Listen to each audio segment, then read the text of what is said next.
Welcome to another episode of The Brand Called You, a podcast and podcast show that brings you leadership lessons, knowledge, experience, and wisdom from hundreds of successful individuals from around the world. I am your host, Ashutosh Garg, and today I'm delighted to welcome a very accomplished entrepreneur from the Netherlands, Mr. Paul Hendriks. Paul, welcome to the show. Thank you, Ashutosh. Thank you very much. Thank you. Paul is the CEO of Gamgee and a startup entrepreneur. He's an angel investor, a co-founder, mentor, and/or a supervisor. And he's an experienced and respected technology leader. So, Paul, let's start with talking about Gamgee. Tell me about this venture. Yes, I gladly do that, Ashutosh. So I think it's clear to everybody that currently in the current world of digital, home broadband is becoming very important. Nobody can live without broadband. I mean, this conversation that we have, if we don't have broadband at home, then it's not possible to do. Correct. And it's been the utility and will become the utility of the future. And then people see that and regard it as the digital lifeline. And people actually currently struggle a little bit with getting the maximum out of that. And that has especially to do with the Wi-Fi people have at home. It's not of the best quality anymore, and people struggle with that. And now, especially with the pandemic and people working from home more and more and for a more lengthier time, combined with kids that have to stay at home and school from home, it has become, especially in the home, a struggle for who gets which part of the bandwidth of your broadband connection. But also it's a struggle if you're on a Zoom call with somebody and you don't actually know what your kids are watching on YouTube or on the internet. So people are faced with quite a lot of struggles when it comes to the in-home Wi-Fi and the digital life. And we see that most of the consumers are getting underserved right now. So they don't get the proper Wi-Fi anymore that was basically promised by the internet service providers back in the day. They try different apps that don't really work. Some early adopters try the first smart home, Internet of Things stuff in the home, but they get very disappointed when they start unwrapping it and trying to connect it to the internet at home. And actually more than half of the people return the products because they can't get it to work and they don't get the right support from the manufacturer of the smart home devices. And that's what we said, my partner and co-founder Shaul and myself, we believe we can do this better. We believe that with Gamgee, we can actually create a solution, a service, an experience for people in the home to actually enhance their digital life, to actually unlock the potential of their digital home. And that's what Gamgee is all about. Okay. And when I was reading about Gamgee and you, it says that we can control your Wi-Fi and smart home devices from the palm of your hands. How does this work? And what is the advantage of such a technology, especially since you just mentioned that this could be because of a challenge in the broadband that's coming into our home? Yes. So let me first start with how it works, and then I'll give you some examples of how it could benefit users. So the router is basically the gate of the internet to your home, and most people actually don't really know what a router is, but it's actually quite a powerful digital machine. It's sort of a mini computer that sits between your home and the internet. And that router basically manages all the traffic coming in and out. What we've created is a piece of software that can sit on basically any router that's out there. So we can let's change the software of the router with our software, and that software makes the router much smarter. And then we connect that smart software on the router with a mobile application. And with that mobile application, we give users all kinds of tools to actually manage the router and manage their digital life at home. And not in a techie way, but in a very user-friendly way. And our goal is really to make complicated technologies very simple for the user, easy to use. So everybody can be an IT manager of their home. Mm. And that's managing your digital life from the palm of your hand. You have a mobile phone in your hand, and with a mobile phone, you can basically manage the router, and through that, you can basically manage all kinds of digital services in your home. Okay. Let me give you an example. So again, the example of we're on a Zoom call as a home worker, and in parallel, your kids are watching YouTube. And every time they watch YouTube, your Zoom starts flickering because you don't have a good connection. Correct. That's, of course, very frustrating. So one of the things that we did is we said, let's create a separate work from home environment on your router that gives you all the priority. If you're on a Zoom call, you have the best connection. And your kid that's watching YouTube, the YouTube movie will buffer. That's not a big thing. And if it flickers a little bit, that's also fine for YouTube, for your kids, that's fine. But your Zoom call has the best quality, and you have a very good connection. We also with that can give you extra security and privacy. So if your company says, okay, it's good you work from home, but I want a separate, very special, secure connection from your home to our own office, we can provide that. So that's in the realm of working from home. Then if you have kids, they have a phone, they have an iPad, they use a computer. You're not always sure what they're using, what they're watching. So one of the things that we combined in this one app is what we call parental controls. So we can actually give you the tools as a mom or a dad to say, okay, I don't want my kids to watch certain content. So we block the content. So a kid cannot not get onto, let's say, malicious websites anymore. We can block phishing just by going to our app and saying, okay, this user, my daughter, she has 5 devices, and this user is connected to all those 5 devices. And if I say no more of these websites on any device she's connected to, she cannot get onto the website anymore. Or you think your kids are using internet too much, and you want to manage their digital addiction. You say, okay, in our app, you just say between 8 at night and 8 in the morning, no internet for you. So basically block or pause the internet of all their devices. Or if you want to have family time, you want to sit together at dinner and you don't want everybody to watch their screens, you say between 6 and 7, the whole house is shut down with just one press of a button. There's no internet anymore, and you have a relaxing home time. So just a few examples of how an app can actually enrich your personal life, your work life, and create a good balance. Amazing. And the second part was where you mentioned that if the bandwidth that's coming into the home is,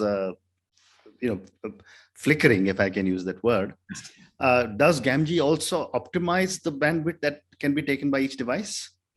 Yes, so we do several things to optimize. So the first thing is we give you an overview of all the devices that are connected to your router. And sometimes there are devices there from your neighbors, for instance, and they take away some of your bandwidth. You can say, I don't want this device using my router. You just block it, and then it's gone. So one very simple trick we give you is you can basically push out the devices that you don't want on your network, or guests that used to be on there, and you just push them. So with less devices, you have more bandwidth for your own devices. That's one. Second is sometimes the speed of the internet is not good enough. We give you in our tool, in our app, the possibilities to measure the traffic, to measure the performance, to do a test in the home and outside of the home. And it gives you with green, amber, or red some alerts of if it's not good or not good enough. You can also map out your home. So you can open our app, and we then open what we call an augmented reality glass through the app, through the camera of your phone.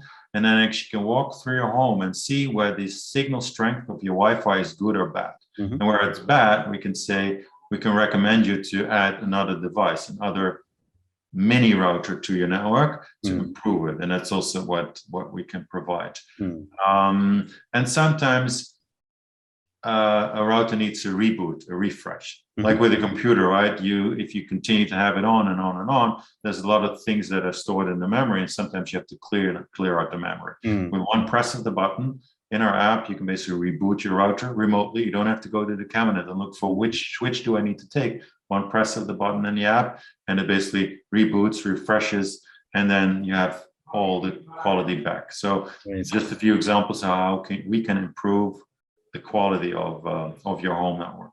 Amazing. And is this app available across the entire world? Yes, it is. Yes, it is. So how does one get it? So so now we have the app available on several router platforms already. So for every router platform, we need to adjust the software a little bit, software on the router.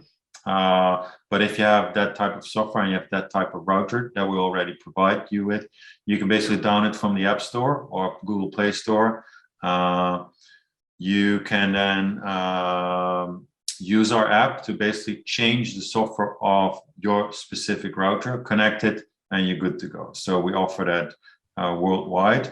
We're also looking and partnering with router manufacturers that might want our software on their router, and then they can sell it in their home countries. That's another way how you could get our Gamgee solution. Okay. So yeah. And it's easy to install. I mean, someone like me who doesn't understand technology very well, I can download it from one of the two formats and just install it on my router, is it? Yes. So again, you need to have one specific router or several router types, but then you download the app. Your phone is already connected to the Wi-Fi of this specific router because you use it at home, right? The app recognizes, hey, this is a router we support. You press one or two buttons, it takes our software from the cloud, pushes to the router, and it's done. So it's very easy. Okay. And it doesn't need to be techy. It should not be techy. And then it's only available for a few people. We want to make it available for anybody. And our slogan is to make it very simple and easy for users to install and to use. Wonderful. So, Paul, one more question relating to Gamgee, and then we move to the next segment. What have been some of your challenges as you have built such a high-tech product? Yeah, so I would mention, let's say three. One is it's very hard to find the right talent. It's a market of high demand, especially in the high-tech industry, but also, let's say, marketing and business people that understand high-tech and are able to translate it into, let's say, clear marketing messaging.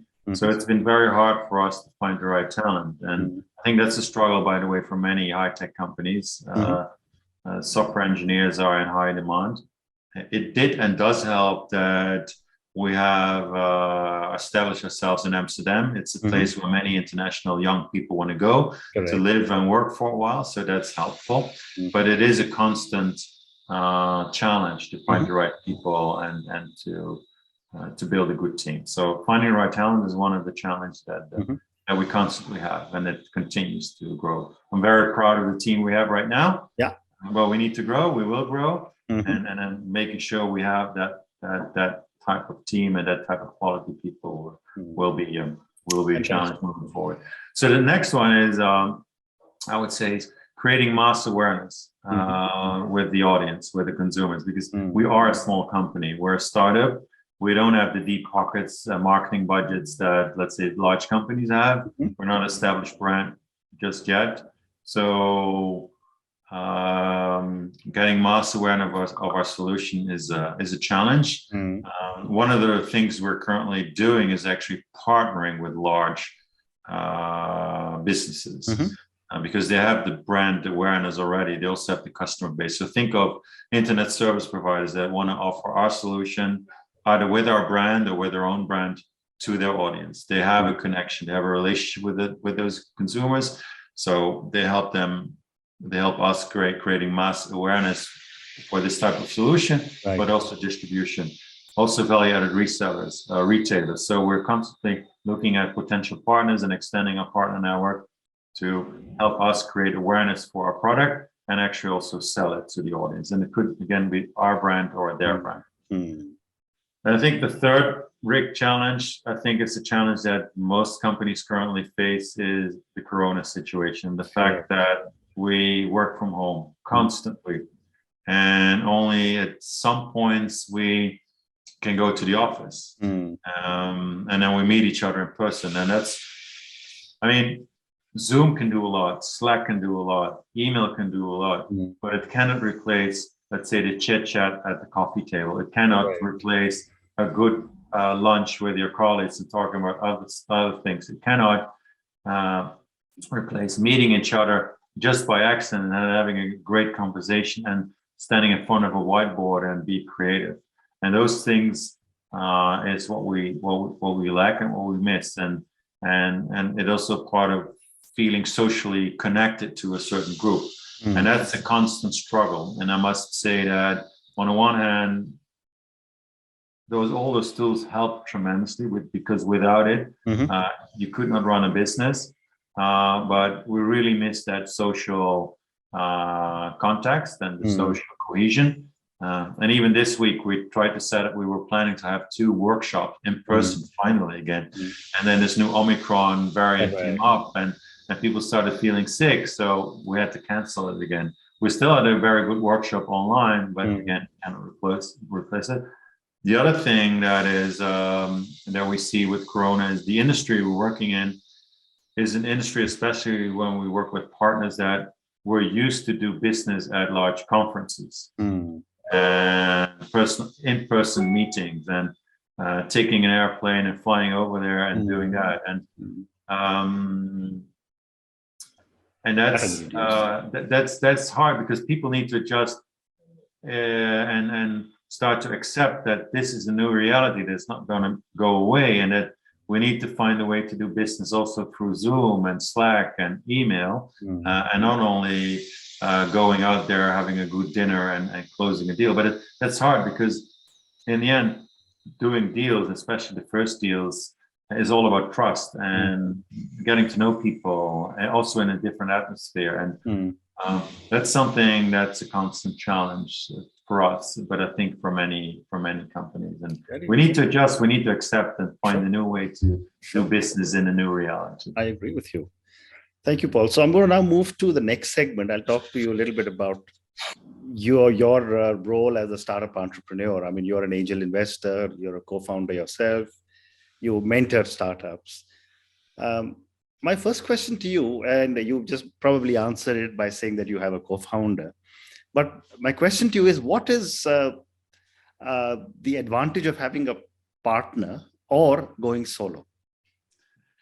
Yes, of course.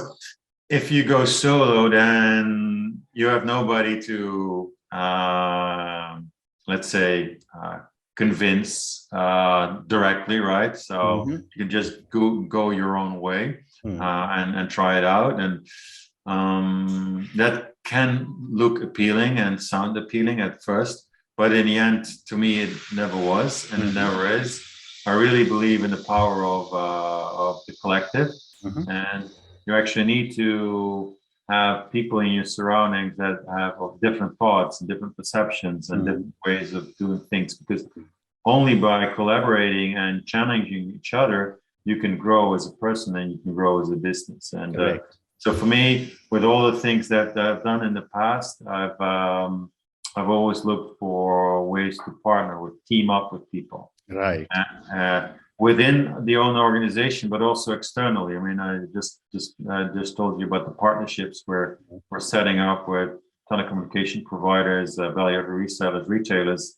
I mean, you can only do so much on your own, and in this world, I think there's no other way than to partner, even sometimes with your biggest competitors. Correct. Because your customers want you. Yep. And so for me, it's solo has never been a real option for me. So moving on, my next question to you, Paul, is based on your own experience, and I'm sure you've invested in several startups. What are some of the basic mistakes a lot of startup entrepreneurs make? Yeah, so I think most entrepreneurs, they have a great product idea, and it's probably a very good idea, but if there's not a match with the market, so if there's not a true value proposition, if people say it's a lovely product, but I'm not sure if I'm ever going to buy it. So then basically it's the product is not fulfilling a true need in the market. Then I think that's the number one reason why startups fail, is that such a focus on the product, but not on does the product actually fill a gap in the market and a need. And if that product market fit is not there, then great product, make it your hobby, but don't think about starting a company around that. So you need to fulfill that need. That's one. The second is that you have a business model that doesn't really scale. So you can create something, but then it's very hard to grow because you need a lot of people to do it, for instance, or you build a product and it requires a lot of support from support agents, and you didn't think about support automation or actually making the product better, that you don't even need to get support because so if a product or a business model doesn't scale, then in the end that's also the end of a company or a startup. You need to be able to scale and scale fast. The third is management team, or actually poor management team. You need to have a good team, and of course you cannot always have a team of stars. That's impossible, and you don't have to be, but you need to have a management team that complements each other and has strengths in different areas. And if you have that, then if you have a good management team, you can even make a flawed strategy, a flawed product a success, because the team will then change it.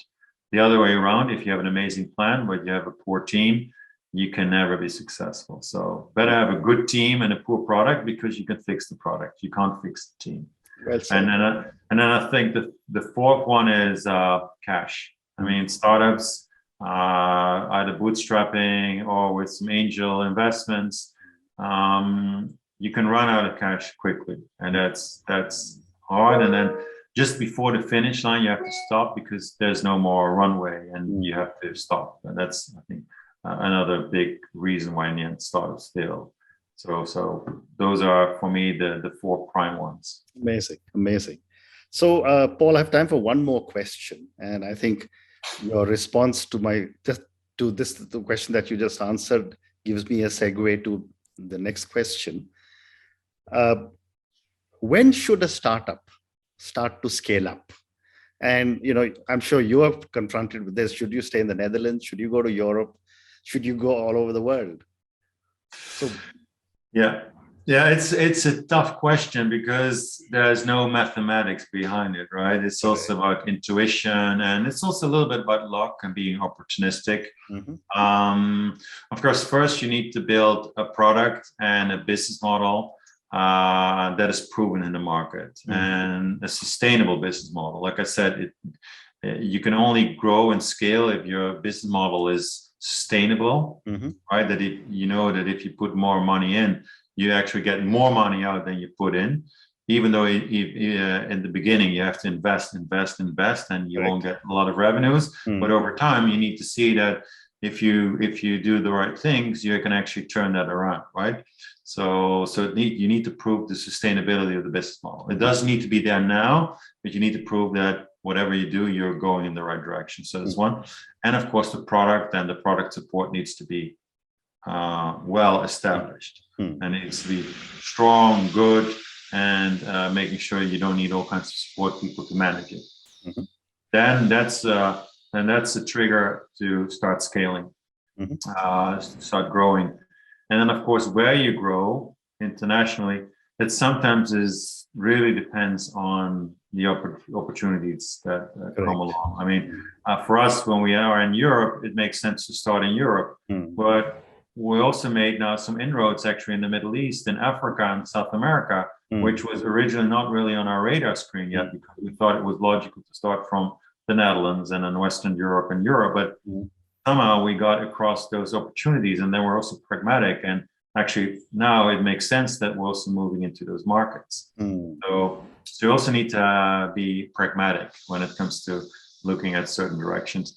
And especially with the model we choose to work with partners. So we don't have to set up a local sales and support agency. So that also makes it easier for us to, let's say, go to Latin America, because we don't need to build a sales team first.